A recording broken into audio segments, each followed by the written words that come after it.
Di Quran surat Al-Baqarah ayat 143 Allah berfirman, dan demikian kami jadikan kamu umat yang menjadi penengah, wa ja'alnakum ummatan wasato, agar kamu menjadi saksi atas manusia dan agar Rasul menjadi saksi atas kamu. Jadi sebetulnya, mohon maaf ya, umat Islam ini memang ditakdirkan ya secara formal dalam kitab suci ini harusnya menjadi moderat, harusnya menjadi penengah dalam segala hal. Jadi artinya kita ini ya jangan sampai keluar dari ajaran kita sendiri ya, ekstrim kiri, ekstrim kanan, harus di titik tengah. Nah sekarang apa yang kita butuhkan supaya kita tetap di jalur titik tengah ini? Nah itu yang akan saya sampaikan hari ini. Baik, kita lihat dulu. Nah, dalam Quran surat Al-Qasas ayat 28, surat ke-28 ayat 77 ya, ini menegaskan kembali tentang moderasi dalam Islam. Kalau yang tadi kan jelas ya, wa jalnakum ummatan wasato, jelas bahwa kamu harus jadi umat yang pertengahan. Nah di sini perhatikan, dan carilah pada apa yang telah dianugerahkan Allah kepadamu suatu negeri akhirat. Dan janganlah kamu melupakan bagianmu, yaitu dunia. Kalau bahasa Arabnya begini, wabtagi fi ma ataqallahu darul akhirah wala tansa nasibaka minad dunya. Wa ahsin kama ahsanallahu ilaika. Kan begitu bahasa Arabnya. Dan carilah pada apa yang telah dianugerahkan Allah kepadamu negeri akhirat. Lihat saya semuanya. Ini kalimat harus dicermati. Carilah pada apa. Makanya saya kasih tanda huruf besar. Carilah pada apa yang telah dianugerahkan Allah kepadamu negeri akhirat. Jadi cari negeri akhirat di mana? Di mana? Pada apa yang telah dianugerahkan Allah padamu. Nah ini kalimat perlu kecerdasan menangkapnya. Perhatikanlah. Perhatikan saya. Wabtagi fi ma ataqallahu darul akhirah. Carilah pada apa yang telah dianugerahkan Allah kepadamu negeri akhirat. Jadi negeri akhirat itu kalau mau dicari kalian harus tahu alamatnya. Di mana alamatnya? Pada apa yang telah Allah anugerahkan padamu. Apa sih yang Allah anugerahkan pada kita? Ayo, apa yang Allah anugerahkan pada kita? Yang paling utama apa? Yang paling utama kan diri kita. Diri kita ini udah jelas ini milik kita. Di luar diri tidak ada yang milik kita. Yang paling utama yang milik kita, yang kita punya wewenang untuk mengelola kita sendiri adalah diri kita. Makanya sebetulnya kalau ingin mencari negeri akhirat, kuncinya di mana? Di diri kita. Wabtagi fima atakallahu darul akhirah. Carilah pada apa yang telah dianugerahkan Allah padamu negeri akhirat. Jadi kalau mau mencari harus jelas dulu alamatnya. Nah kita mau cari negeri akhirat, kata Allah di mana? Pada apa yang aku anugerahkan padamu. Apa yang dianugerahkan Allah pada kita? Ini bukan? Gitu. Nah cocok dengan hadis qudsi yang mengatakan kuntu kanzan mahfian wa ahbabtu an u'rifa fa khalaqtu khalqan. Aku adalah suatu perbenaran yang tersembunyi, aku ingin agar aku dikenali. Maka aku ciptakan kamu agar kamu bisa mengenali aku. Jadi tujuan Tuhan menciptakan kita adalah untuk mengenali Dia. Clear sampai sini? Oke. Jadi apa sih akhirat itu? Nah, ini pertanyaan harus ditanya dulu sebelum dicari. Kan kita disuruh untuk mencari negeri akhirat. Alamatnya sudah dikasih. Pada apa yang Allah anugerahkan padamu. Pertanyaan berikutnya, apa sih negeri akhirat itu? Jangan hanya persepsi pribadi. Ayo lihat saya semuanya. Inna lillahi wa inna ilaihi raji'un. Kita asal dari Allah. Dan kita akan kembali kepada Allah. Jadi asal dari Allah, kembali kepada Allah. Setuju? Setuju dulu. Setuju. Jadi asal kita dari mana? Dari Allah. Kembalinya kemana? Ke Allah. Akhirat itu bahasa Arab. Artinya adalah terminal terakhir. Akhirat itu artinya terminal terakhir. Lihat saya semuanya. Asalnya kita dari Allah. Kita harus kembali kepada Allah. Berarti terminal awal kita siapa? Allah. Terminal akhir kita? Allah. Nah akhirat itu terminal terakhir. Berarti akhirat apa? Ya Allah. Sederhana kok. Jadi akhirat itu apa? Allah. Jadi mencari negeri akhirat pada apa yang telah Allah anugerahkan padamu kan sebenarnya mencari Allah.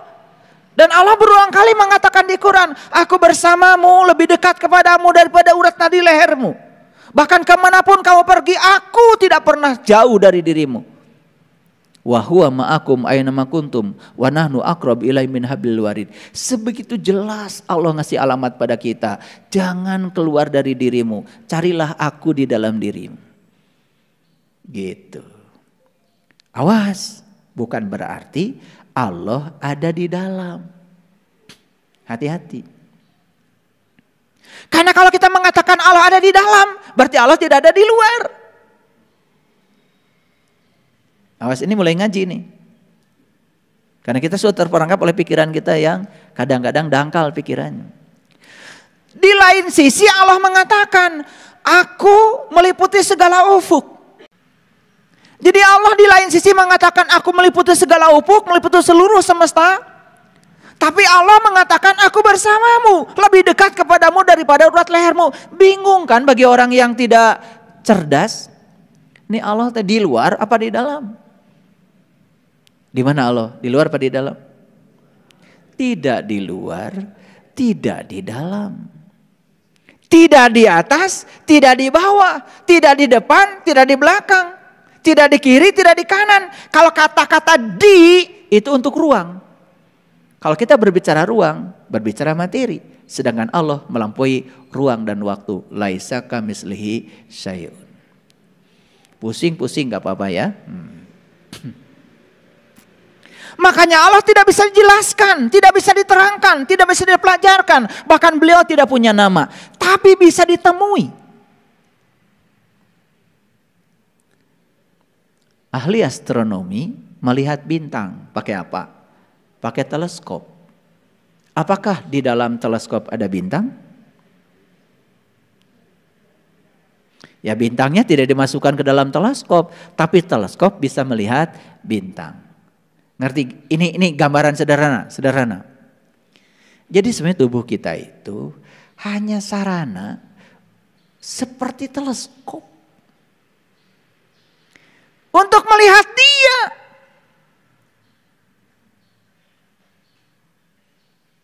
Bagi yang tahu ilmunya, yang tahu caranya. Maka siapa yang sudah menemukan Allah dalam dirinya, maka dia akan melihat kemanapun dia memalingkan wajah. Dia akan melihat wajahnya Allah di mana-mana. Walillahil masyriqi wal maghrib fa aina matuwallu fasama wajhullah. Ini kalau dikuliahkan jadi pusing. Makanya saya tidak pernah menjelaskan ini. Maka saya cuma mengajak para sahabat, ayo kita meniti ke dalam diri. Buktikan semua yang diomongkan menjadi pengalaman. Baru kita menjadi paham. Karena pemahaman hanya lahir dari pengalaman. Malam yazuk, lam ya'rib. Yang gak ngalamin gak akan paham. Jadi paham dari pengalaman. Ayo lihat ayat ini. Lihat ayat ini. Belum sampai pada kesimpulan. Dan carilah pada apa yang telah dianugerahkan Allah kepadamu negeri akhirat. Ngerti sekarang? Setidak-tidaknya teorinya dulu. Oh, negeri akhirat itu. Terminal terakhir saya. Asal dari Allah, kembali kepada Allah. Berarti akhirat adalah Allah. Itu dulu kesimpulan dulu. Karena kita kalau udah cerita akhirat itu jadi aneh-aneh. Cerita kehidupan ini itu. Persepsi lagi. Makanya, udah tahu akhiratnya? Oke. Udah tahu alamatnya? Udah. Cukup? Belum cukup, kan harus tahu caranya. Itulah diutus para nabi, para rasul, ngajarin cara untuk menemukan akhirat pada apa yang Allah anugerahkan padamu. Oke, lihat saya semuanya. Dan janganlah kamu melupakan bagianmu di dunia ini. Ini keren kalimat ini. Karena apa? Manusia itu aslinya adalah makhluk spiritual. Manusia itu aslinya makhluk cahaya. Dibungkus oleh tubuh yang berasal dari material yang berasal dari bumi untuk berkarya di bumi. Jadi tugas kita di dunia ini adalah ngurusi dunia. Tetapi untuk ngurusi dunia kita dibekali oleh Allah nilai-nilai akhirat. Maka siapapun yang ngurusi dunia menggunakan nilai-nilai akhirat, nilai-nilai keilahian, nilai-nilai ketuhanan, maka akan selamat dunia dan akhirat. Bagian dunianya dia dapat, bagian akhiratnya dia dapat. Siapa yang mengejar Allah, dia dapat dua, Allah dan dunia. Dan siapa yang mengejar dunia, tidak dapat dua-duanya. Gak dapat dunia, gak dapat Allah. Paham sekarang? Oke. Kenapa kok saya dunia nggak dapat, Allah nggak dapat? Sederhana kan jawabannya? Karena apa? Siapa yang mengejar dunia, dia nggak dapat dua-duanya. Nggak dapat dunia, nggak dapat Allah. Siapa yang mengejar Allah, dapat dua-duanya, dapat Allah dan dunia. Jadi tidak ada dapat salah satu. Dapat dua-duanya atau enggak dapat dua-duanya. Jadi banyak yang ngajarin salah. Bagian kita bukan di sini katanya. Bagian kita mentar di akhirat. Di sini yang buat orang-orang kafir. Udah gitu yang disebut dengan orang kafir adalah orang yang berbeda keyakinan dengan dia. Keliru. Padahal kafir sendiri artinya adalah tertutup. Keyakinannya mau apa kalau masih tertutup ya kafir. Kan kafir sudah jadi bahasa Inggris, cover. Kalian tidur pakai bed kafir kok. Paham maksud saya? Ini perhatikan. Kok saya nggak dapat dunia? Akhirat pun masih hayalan. Harusnya dapat dua-duanya atau tidak dapat dua-duanya. Kan gitu hukumnya. Coba, kalau kita mengejar matahari, anggap aja matahari itu sumber cahaya. Berarti kita mengejar sumber cahaya, kan bayangan ikut. Tapi kalau kita mengejar bayangan, pasti meninggalkan matahari. Maka dunia itu disebutnya laibun walahbun. Dunia itu mimpi dan senda gurau. Dan siapa yang mengejar dunia, berarti dia mengejar bayangannya sendiri. Saya udah belajar fisika bertahun-tahun, gak bisa nangkep bayangan saya sendiri. Sedekat apa ini bayangan saya, gak bisa saya tangkap. Itulah dunia. Tapi kalau kita ngejar Allah dapat dua, Allah dan dunia. Kalau kita ngejar Allah, dunia ikut. Kalau kita ngejar dunia, Allah gak ikut. Ini rumus sederhana ya. Oke, jadi saya ingin mematahkan sebuah paradigma yang diajarkan banyak orang keliru. Katanya bagian kita mah bukan di dunia sini, bagian kita mah ntar di akhirat. Lah dunia aja belangsak, gimana akhirat? Itu adalah hiburan buat orang yang putus asa. Dan harusnya dunianya sejahtera, akhiratnya bahagia. Paham maksud saya? Oke. Kenapa saya di dunia belangsak? Sederhana. Karena kamu mengejar dunia. Makanya kalau kerja jangan cari uang. Lihat saya semuanya. Kalau kerja jangan cari uang. Kerja udah aja, ya Allah, aku kerja di sini menjadi kepanjangan tanganmu untuk menyampaikan cinta kasihmu pada orang-orang yang butuh pertolonganmu. Itu saja. Jadikan aku kepanjangan tanganmu untuk menyampaikan cinta kasihmu. Itu aja. Kalau kita dapat uang, itu hadiah dari semesta, bukan tujuan kita. Itu aja dirubah ya, dikit-dikit. Praktekan, kalian akan dapatkan sesuatu yang luar biasa. Karena saya sudah membuktikannya. Saya kerja nggak cari uang. Ngapain cari uang? Uang dong harus cari saya. Enak aja. Kalian mesti cari uang? Bodoh.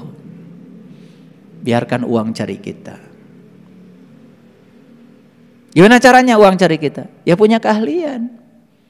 Punya kemampuan. Betul? Iya. Gimana uang cari kamu?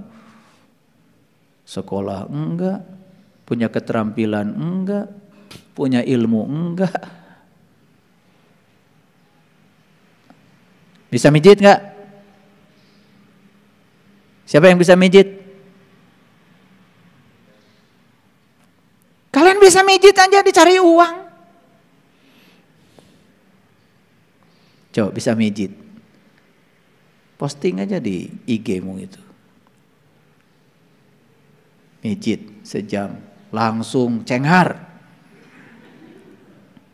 Kayak bahasa Inggris. Udah. Pasti uang nyari kamu. Betul? Iya. Sederhana kok. Nah, tetapi ada kalimat yang hebat di sini, perhatikan. Wa ahsin kama ahsanallahu ilaika. Kalau kamu ingin dapat dunia, kamu ingin dapat akhirat, dua-duanya kamu dapat. Wa ahsin kama ahsanallahu ilaika. Cara berbuat kebaikannya harus seperti Allah berbuat kebaikan kepadamu. Itu syaratnya. Coba, Allah berbuat kebaikan pada kita, ada keinginan enggak? Enggak ada. Allah berbuat kebaikan kepada kita karena kita baik sama Allah? Tidak. Yang baik dikasih nafas, yang gak baik dikasih nafas. Begitu cara Allah berbuat kebaikan. Tidak pernah memilih, tidak pernah memilah. Semuanya dibagi. Gitu gak kalian berbuat kebaikan? Gitu apa tidak? Jawab dong. Masa saya ngeceblek sendiri? Jawab dong. Gitu apa tidak? Ngaku. Karena kalau kalian berbuat kebaikan milih-milih. Orang baik, kalian baik sama orang. Judes dikit, ntar loh. Gitu. Orang memusuhi kita, dimusuhi. Orang baik sama kita, kita baik sama dia. Jadi mekanisme melakukan kebaikan kita selama ini apakah sama dengan mekanisme Allah melakukan kebaikan pada kita? Sama apa tidak? Jawab. Nah kalau tidak, itu penyebabnya. Kenapa Anda tidak dapat dua-duanya? Ini saya bedah dikit ya biar pada ngerti. Karena kalian kalau baca Quran kan kebanyakan. Satu hari satu juz. Iya kan? Iya, sampai nggak sadar yang dibaca itu apa. Kan yang penting pakai toa. Padahal baca tuh buat kamu, bukan buat orang lain. Orang lain juga punya kesibukan. Orang lain juga yang dengar kamu baca, sama-sama nggak ngertinya dengan kamu yang baca.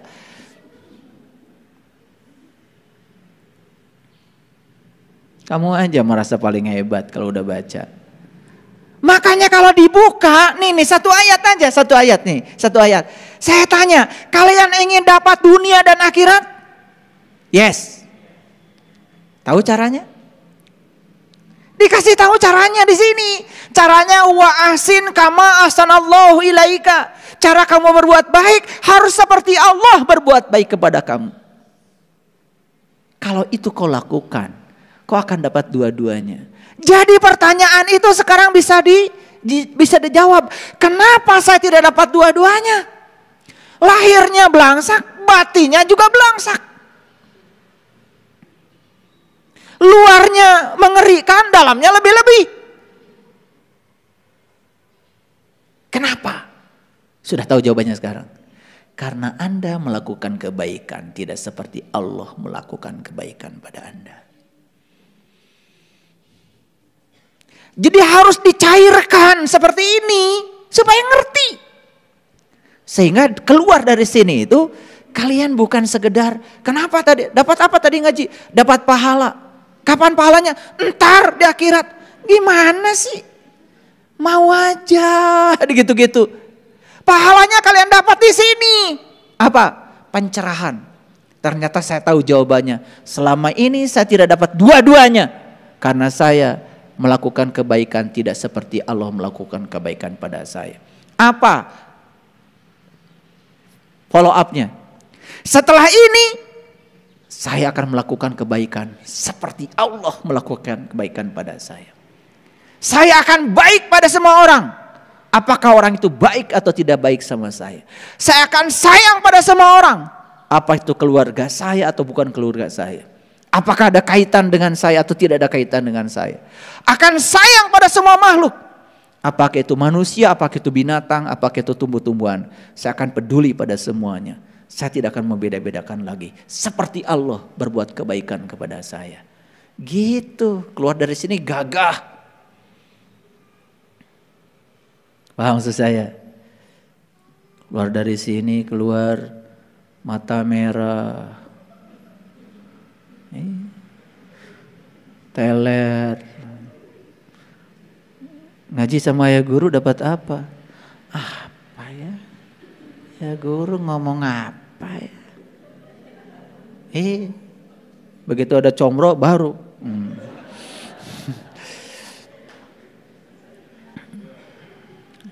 Ya kalau ngaji pengen dapat comro aja, ya kalian juga dapat comro. Kalau ngaji pengen dapat lontong, ya dapat lontong juga. Masa begitu? Ketemu satu mahal. Dan sekarang kan kalian tinggal ngikutin aja. Ya, tidak seperti saya belajar dulu. Saya belajar Quran itu aduh luar biasa sampai sakit kepala itu. Melihat hubungannya seperti apa, peta konsepnya seperti apa, koherensinya seperti apa. Karena gak mungkin satu ayat dengan ayat lain bertentangan. Dan saya sudah menemukan koherensinya. Sehingga saya menyampaikan ini bukan sesuatu yang teoritis, tapi sesuatu yang sudah terjadi sebagai pengalaman pribadi saya. Karena orang beriman tidak boleh menyampaikan sesuatu yang tidak terjadi pada dirinya. Ini sudah saya uji. Apakah saya pernah kehilangan rumah? Pernah. Apakah pernah kehilangan mobil? Pernah. Apakah saya pernah kehilangan uang? Pernah, alhamdulillah. Ya. Miliaran, bahkan saya hilang emas kiloan. Saya perhatikan kenapa bisa begini.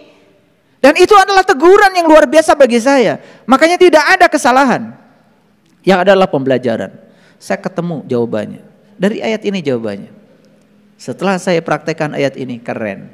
Oh ternyata saya melakukan kebaikan harus seperti Allah melakukan kebaikan pada saya. Itu aja kok. Sederhana. Setelah itu dapat dua-duanya. Dapat lahirnya, dapat batinnya. Dapat fisikanya, dapat metafisikanya. Dapat dunianya, dapat akhiratnya. Kan akhirat belum ada Pak. Itu yang konyol. Akhirat sudah ada sekarang. Karena akhirat itu kan Allah bersama saya sekarang. Saya rasakan kehadiran setiap saat. Di sini, saat ini, sekarang. Dan saya tidak pernah terpisah dengan dia. Bahkan sekarang saya lagi ceramah seperti ini. Saya tidak bisa melupakan ingatan saya pada dia. Seperti yang dikatakan di Quran. Faiza qadaitum manasikakum fazkurullah kadzikrikum abaakum. Apabila kamu sudah selesai menunaikan hajimu, perjalanan kamu ke dalam dirimu, maka kamu akan bisa mengingat Allah persis seperti kau mengingat bapakmu sendiri. Kadzikrikum abaakum. Saya dari pagi ceramah sampai sekarang tidak bisa melupakan dia. Dia terus memandang saya, dia terus bersama saya. Tidak pernah satu detik pun saya merasa terpisah dari dia. Karena saya bisa melihat karena dia, saya bisa mendengar karena dia, saya bisa bicara karena dia. Karena dia sang mahadaya hidup yang ada pada diri saya. Saya sadari kehadirannya.